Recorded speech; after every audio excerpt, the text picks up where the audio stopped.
Welcome to XpertTalx.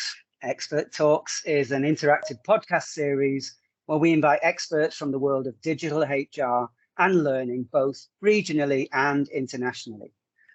For those of you that have joined today live, and please feel free to ask your questions during the session in the comments section.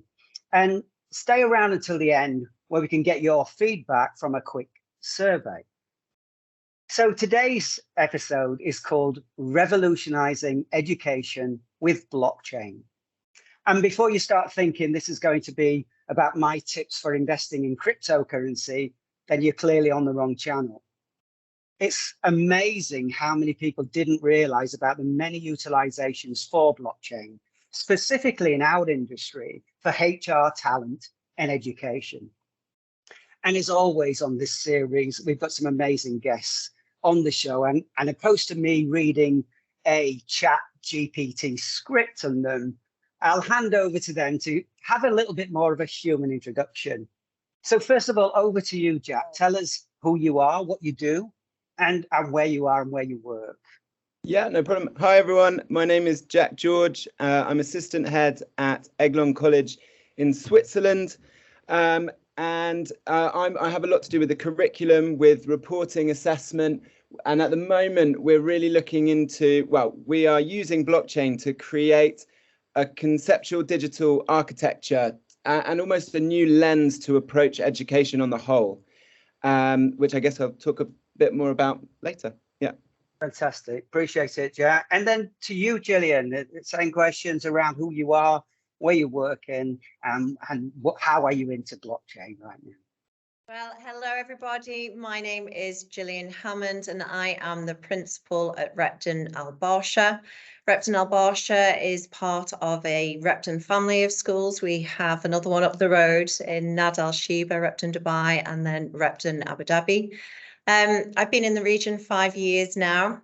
It's a very exciting place to be. We are very determined to make sure that we take learning far beyond textbooks and the classroom. And as an Apple Distinguished School, we feel a responsibility to share that progress that we make within our classrooms with the wider community. So Gillian, why sort of blockchain? What brought you into blockchain at the start of this project? I think we have a responsibility to try and stay ahead of the game with our students, because we found this all through, education, that students are very apt at staying ahead of the game, and they are online, they're constantly on their phones or their iPads. And we need to stay with them, if not ahead, because we need to ensure a few things. We need to ensure that we have certain expertise and our staff feel empowered to be able to talk about new technologies. I think we also have to make sure that we support parents who are naturally fearful around new technologies that their children become involved in. But also we have to predict the kind of careers and exciting ventures that our students will be wanting to go into, and ensure that they are well equipped to be able to do that. So as Reptonians, we believe they're the future leaders of the world. We need to make sure that they are used to working with and utilizing these new technologies. So why? It's because we think we need to stay ahead of the game and then be able to educate our children safely and excite them around the possibilities ahead for them. And for you, Jack, how did you get involved in blockchain? Because it seems kind of removed from your usual software. I mean, you're using a total different technology now and introducing it. So I'm interested to know how you got into it in the first place. Yeah, I think for us here, it's about blockchain in its simplest form, and it's about decentralization of data and ownership of journeys and narratives. And that actually, when you have data siloed in Web 2 solutions, it's the company that owns that data. They can tell you as much as they want that actually, that it's the students that own their stories. But I don't actually buy that at all. I think that we need to investigate a true way of teachers becoming facilitators. And if a student moves from one school to another, they need to be able to take that data with them, and it needs to be accessible by every school. And I think that blockchain is the answer there, and there's no other answer as far as I know. Right. So it really, gives that, autonomy for the student. So it's interesting that you're both kind of looking at it from a new student perspective, I guess.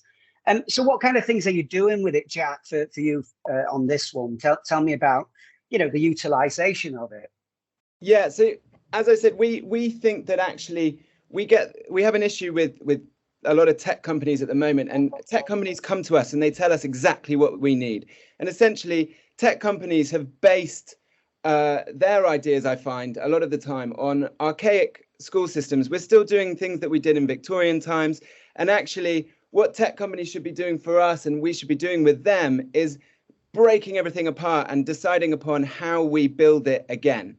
So that's what we're trying to do. We're actually creating a conceptual architecture, which we call School 3.0, within which AI, blockchain, AR, the metaverse can flourish. And we think that you actually have to break everything apart in order for that to happen. So, we're looking at NFTifying certificates, grades, merits, having a marketplace where you can trade these merits in a school setting, having smart exams, so using essentially like a smart contract, but looking at it in the same way as you would an exam, and then holistic reporting as well, where you value the soft skills as much as the hard skills, and where the teacher is the validator of the soft skill reporting and the student is the validator of the hard skill reporting. Great, interesting. And you mentioned NFTs there again. I don't want to get kind of over technical, but I think that's kind of something that is, in vogue and already used by students and part of, acquisition and, acquiring these NFTs. Gillian, what kind of things, is it similar basis, or you kind of using it in different ways, or where are you coming from with the utilization of blockchain?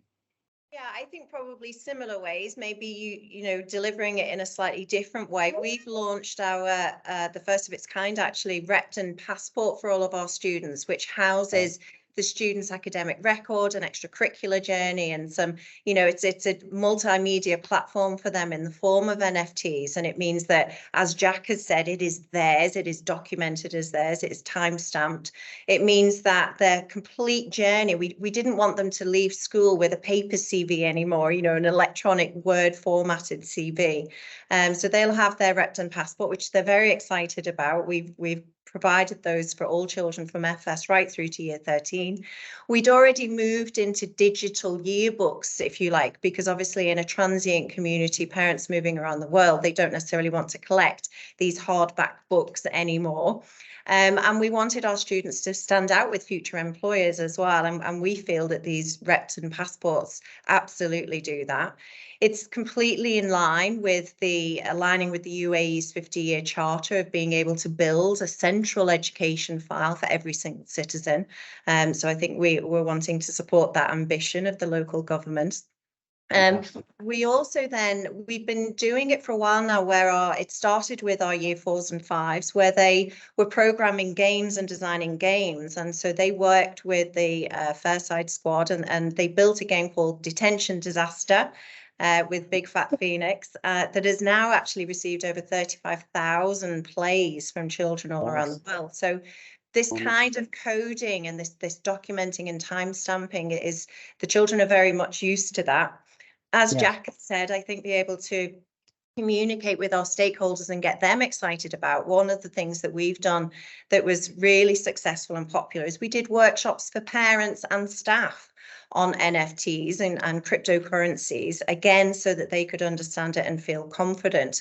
And what we want to do is to keep training staff up and to keep trying to stay ahead of basically criminals who might try to target children in the future who are using such technology, because as we know, they try and stay ahead of the game as well. So we want to ensure it excites our students, but also that we stay ahead of it with them so that we can ensure they're safe when they're utilizing that. And really interested that it's almost, I feel like the students have started to be the teachers. So, and for you, Jack, where's that your philosophy there around things like that? I mean, our philosophy is essentially that it's such a dated view to think that teachers are these deliverers of knowledge, and that actually blockchain allows us to be validators. And I think that one mistake that a lot of schools are making at the moment, and this is the kind of siloed nature as is the same with the Web 2 data, is that I think schools have this thing where they have to compete, but actually what we should be doing is we should be working on huge platforms. So for instance, you said in Dubai, where they're kind of working on a centralized network. I think we should all be working together to create an educational blockchain, and within that everyone's story sits, and those stories don't have to be translated. They don't have to, that is almost as if it's your wallet and your credentials. Like in 10 years, I genuinely believe from the bottom of my heart that everyone will have a blockchain-based wallet, and I think it will potentially be issued by the government. But I think that we need to feed into that as schools, and actually it's our duty as international schools. And I would like to think, at Eglon and at Repton as well, we're world leading. I think it's our duty to create these solutions and actually share them with the world, with every other school. I don't think any other school should ever be priced out of these solutions. I completely agree, Jack. And I think another exciting area that adds to our student safety and adds to our international network is that we should be able to expect staff to do this as well, and for them to have this digital portfolio moving forward with NFTs, because ultimately one of the safeguarding checks that we have to do for new staff joining us from across the world is checking and validating their certification and their police checks. And so what better way to do it than this? So I think it would ease recruitment as well. Yeah. Could I just make one clarification? Because I think that for any kind of people listening, and I don't actually claim to be an expert, but I think when you hear the word NFT, you think of a Bored Ape, those pictures of monkeys, and you think, why on earth are they talking about NFTs where at the same time as GCSEs? And the whole idea of an NFT is that it's uncopyable. Yes, it's transferable, but you keep it in a wallet, and essentially it only can exist in one place at one time, and in the same way that a certificate can. So just if there are any listeners kind of thinking, what on earth are these NFTs about? Yeah, no, perfect. And I think, one of the things that you talked about, Gillian, was that you're having to educate a lot of people en route, whether it's, the students, the parents, the teachers. Now, one of the questions for me, and I don't want to get over political on this, but you're breaking all the rules, guys. I mean, you are out there, you're passionate about it, you're really pushing it on. How are you finding the barriers to that? What have been the challenges to that? Because, with any new technology, anything that's happening new, and a lot of traditionalists, especially in education, are going to say, wait a minute, this is, forgive the pun, this is old school. We want to be back where we were. Where are you seeing the challenges in, Jack, for you in your region, at your school, in other schools? Are you getting some bad feedback and challenges to that? Yeah, no, we are. There's lots of really good feedback, but the thing that we're finding the hardest at the moment is that these tech companies, if I'm completely honest, and I don't want to be rude, but I'm going to be rude.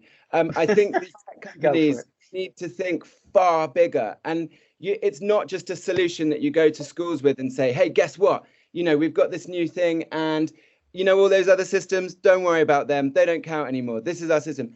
And we're finding that I keep saying to tech companies, let's think of big solutions that completely feed into each other. A lot of tech companies use APIs to feed into, so solutions can talk to each other.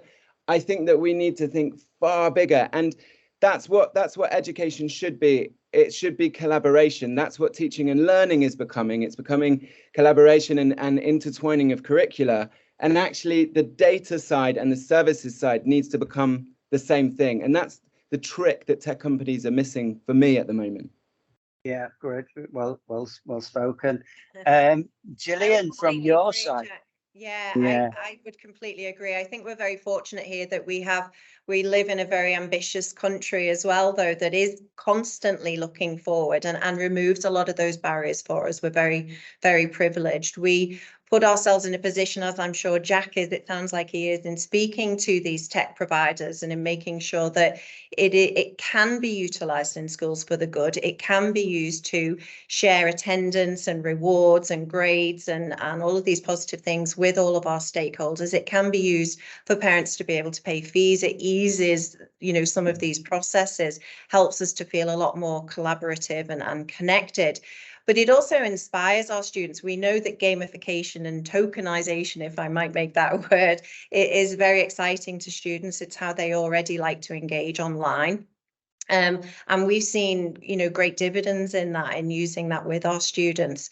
I think that the barriers that you're talking about that I've experienced in that traditional aspect of we like textbooks, because as a lot of our parents learn from textbooks themselves, when you actually demonstrate, for example, with AI and the metaverse, the learning difference that a student can feel fully immersed in a place that is across the globe, and they're learning like that with VR headsets and so on, they can see that that is a real explorative learning experience that is very tangible to students in comparison to just learning from a textbook. So I think you can very quickly model the benefits as long as you talk to them about their children staying safe. That would be the only thing. Yeah. Yeah. I think you're really lucky in that it's about school culture. And I think that's the biggest barrier for adoption of blockchain. So for us, for you, you've got a really kind of innovative culture in the school. And we're the same. And our parents send students to us for character education, and they value the soft skills that come with that. And I think that that's a huge barrier for potentially other schools who primarily, for us, really good grades, same for you, I'm sure. Really good grades are a byproduct of the education that we provide. Yes. And I think that if you just focus now on the 1 and 0 academics, that culture is going to provide quite a big barrier in terms of adoption. I couldn't agree more, Jack. And I think as well that our children have to be digital tech savvy citizens now. And those values that you're talking about is about being responsible online as well and understanding how to stay safe. They have to recognize that what they say and what they put online is going to stay there for life. So we have to choose wisely. But I think we also have to make sure that they have a resilience. And that is part of a character value as well, because not everybody is going to agree with you online, and people might make comments to you as well that hurt your feelings. So we have to teach them this resilience and teach them whose opinions to value, actually, especially on the social media and all of these sites where image seems to be everything. So I agree with you. These values that we have to instill in our students along with that resilience is critical. And how have you found, I mean, have you had pushback on, a lot of schools now want to see ROI, they want to see what the dollar spent, the gearing ratios for return on investment. I mean, where do you sit with that sort of story around this new technology? Jack, to you. Yeah, I mean, in terms of, return on investment, I think it's how you measure it. What we're doing essentially is we naturally have incredible grades, but actually what we're doing is we're measuring students' use of soft skill terminology, and that's what we're doing in terms of the holistic assessment and things.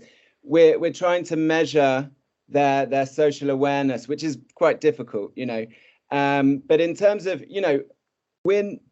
I don't quite know the answer to your question in that, how do you measure something? How do you measure experimentation with something? I think I'm really lucky to work in a place where we want our impact on education to be that we are sharing our solutions, and that's our return on investment, that we can say we've changed education for the better. That's our return on investment.